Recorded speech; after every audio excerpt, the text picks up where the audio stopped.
Yo, yo, yo, what is up, everybody? This is Colin, back at it again with yet another different style video. This isn't going to be like a review or anything, more just like a discussion, kind of like I've sat down and am talking to y'all because, I don't know, I really enjoy that kind of content. But today I want to talk about some of my favorite movies because I have talked about movies on my podcast before, but I kind of wanted to go through and just do a shorter video kind of about movies, what I like and why, because I think movies are awesome. You know, movies are a way to get engrossed in a world that's like very distinctly different from our own, and you know, the ability to tell stories and introduce us to characters that we can relate to, but you know, also have the ability to, you know, be very fantastical and very much out of this world as well. So just to dive right in, the first main movie I want to talk about, I'm probably going to be talking about three in this video, but the first one that I really want to talk about was Alien, the original from 1979, Ridley Scott. Excellent movie. Probably my favorite horror movie of all time.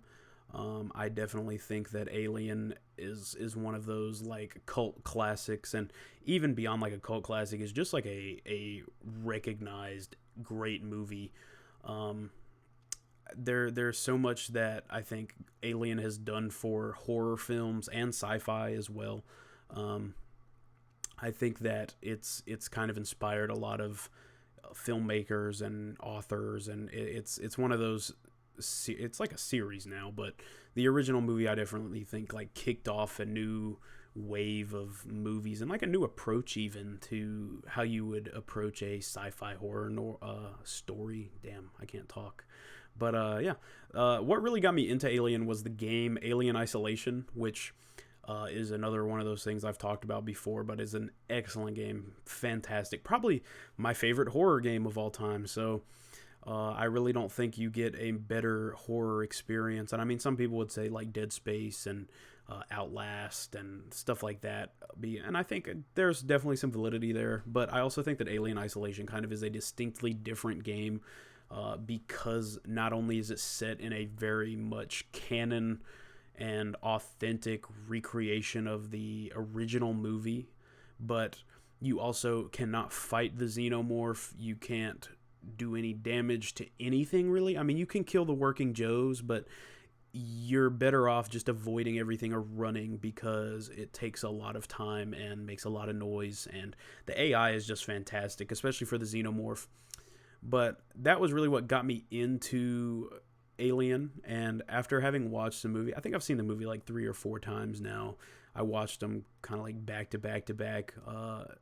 It's excellent. I mean, it is one of the only movies that I've ever seen that does such a great job of creating like a tension through, I don't know, like generating dread. Like a lot of horror movies rely on jump scares and, you know, kind of disregard the atmosphere. Like atmosphere plays a role, but you know, the real scary part of a lot of new horror movies especially is the jump scare, and is not really derived from the story or the atmosphere. And that I think is where Alien is kind of apart from its peers, because the atmosphere from the get-go is just dreary, it's dark, it's hard to see even.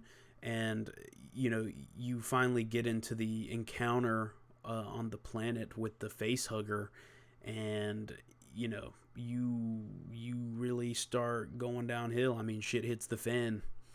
And so I think that it through the whole movie, it just gets darker and darker and darker, and the vibe just gets worse and worse and worse. And there's so much tension and dread, and the soundtrack like perfectly complements the film.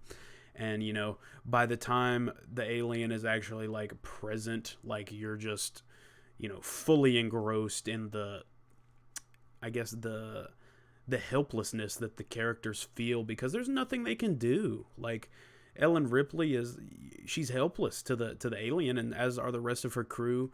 And beyond that, the tension between the characters. I mean, I think that Alien is truly like self-destructive, because not only are you dealing with, you know, a foreign creature that is very, very deadly, but you're also having to fight with the people in your own crew. Like, you don't know who you can trust.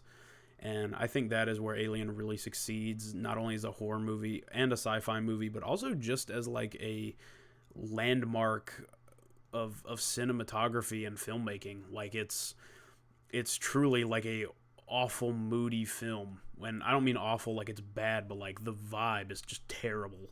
And that's what makes it good. That's what I love about it. And if you're not a horror fan, Alien I would not recommend to you because even though it's old, a lot of people will look at old horror movies and think they're cheesy because the special effects suck.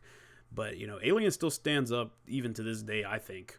And, I really haven't seen any of the later ones because I hold Alien, the original, in such a high regard. I know that Alien Covenant and, Prometheus, which are, or I believe Prometheus is like, it's in the same kind of, like, I guess world. Like, it's part of the franchise, is kind of panned, but Alien Covenant I think also too didn't really get great reviews. But for me, just the first Alien movie I think is like a quintessential horror film and a must watch for anybody who is into that kind of thing. But yeah, kind of transitioning from that in the same sci-fi kind of realm is Star Wars. And I've been on like a huge Star Wars kick lately. I've been watching all sorts of Star Wars content on YouTube, and I've had like a history with Star Wars since I was like a child. Like I've loved it since I was like 4 or 5 years old. But for me, Star Wars is one of those things like you either love it or you hate it, I guess. Like a lot of people don't like it because it's fantasy and sci-fi, and that's just not people's, vibe. But for me, like, I don't know, I love Star Wars. I love how in-depth it is, and I say that as somebody who has not seen the new trilogy beyond The Force Awakens. So I really can't speak on like the Disney stuff. I've never seen like The Mandalorian or the spin-offs or anything.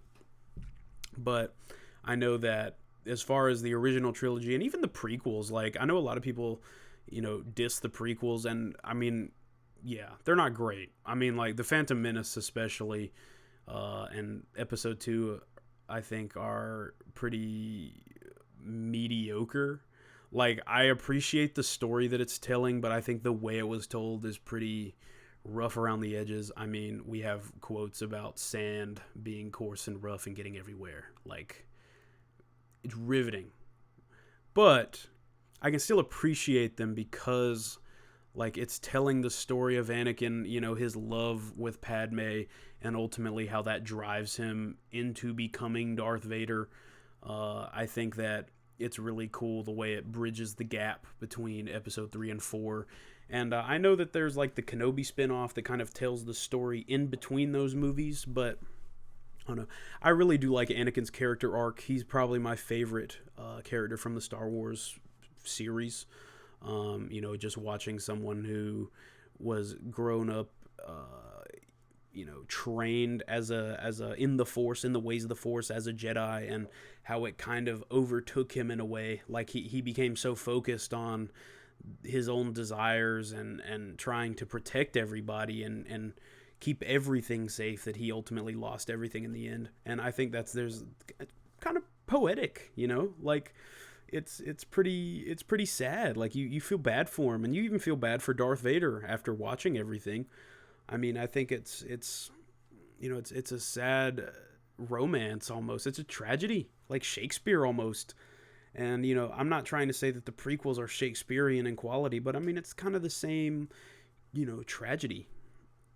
And, yeah, I think Star Wars is great. And beyond just the movies, and I guess I've kind of transcended the topic here, but Star Wars is one of those things like, there's so many different avenues you can go down, because you have the movies, you have the animated, like the Clone Wars, you have the spin-off shows, you have books, you have comic books, you have whole pages on Wikipedia of content, and then you have like a whole separate, like the Legends content, which is it's like completely separate from what's been shown on the main screen, but is still very much relevant to the story and tells a lot of crazy tales.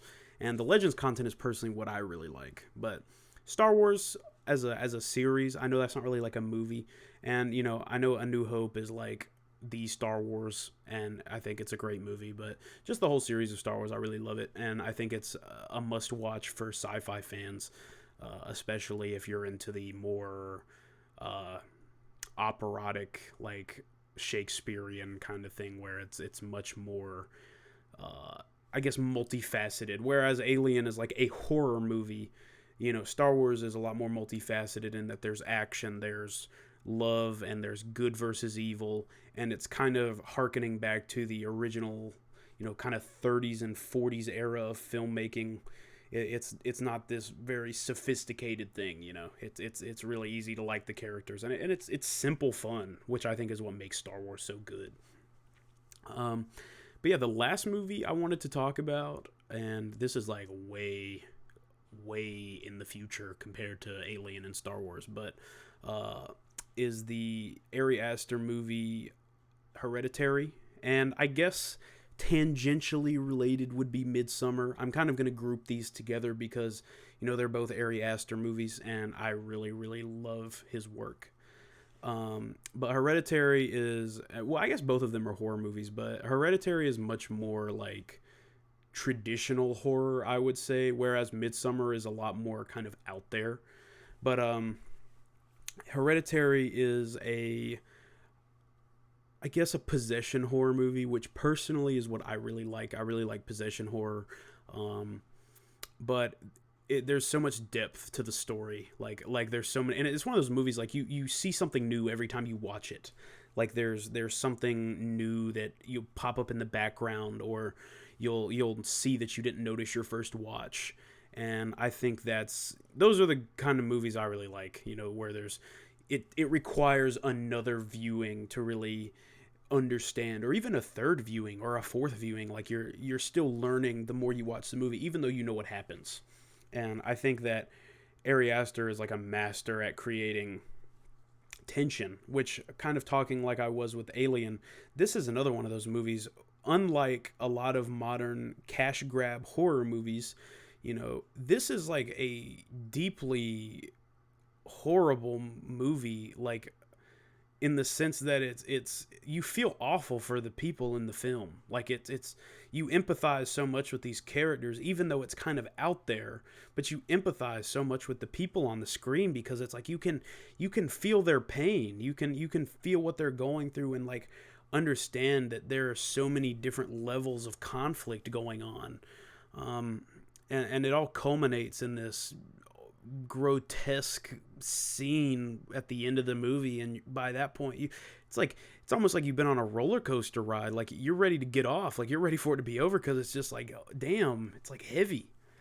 And so, I don't want to spoil Hereditary. A lot of people have seen Star Wars and Alien. There are probably less people who have seen Hereditary.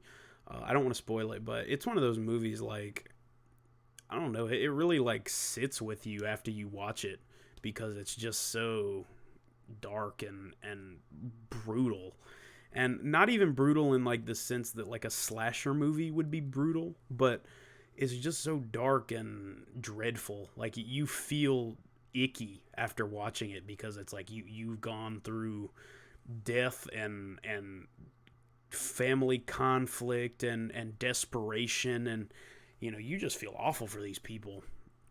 And Ari Aster does an excellent job with the soundtrack, and hiding things in scenes that you would never notice. Kind of like I was saying, you notice things your second viewing. There's a lot of hidden story and very, very intentional choices that portray hidden meanings and underlying kind of themes of the movie, that like you'll see a scene and there'll be small little details in it that are very much intentionally there, because they contribute to the story of the movie. And I don't know, I'm just really fond of Ari Aster's work. I think that as far as modern horror goes, I think he is up there, because he just is able to create such interesting and crazy narratives, and he leaves nothing on the table. Like, he leaves enough on the table that you can infer things, but you are always going to get some sort of answer, and it's always in some graphic and very human way, and that's really what I like about it. And Midsummer is another one of those movies. I know I kind of grouped it in with Hereditary. Midsummer is another one of those movies. I personally watched the director's cut, which was like 3.5 hours long, but I was like engrossed the whole time. Like, you're like following these people onto their midsummer journey in this cult, and it's just like you watch things just go down the drain, and they don't even realize it. They're completely like oblivious to what's happening, but you are just watching the shit hit the fan. And I think that's another excellent film. And if you are unfamiliar with Ari Aster's work, I highly recommend checking it out because he is an excellent filmmaker. But yeah, with that being said, those are my three kind of top movies that I would say. I mean, the list is kind of changing. Some honorable mentions would definitely be The Lighthouse, which I love. The Lighthouse. I think it is a excellent psychological horror film that really kind of toys with your mind and makes you think and dwell. The Lighthouse is great. Um, I mean, like another honorable mention would have to be like, I don't know, like Barbarian. That's a good movie. That one's like a new release for the most part. It came out last year. I really enjoyed that movie too. If you can't tell, like I'm a big horror fan, so a lot of my picks would be horror movies. Is there anything else I can think of?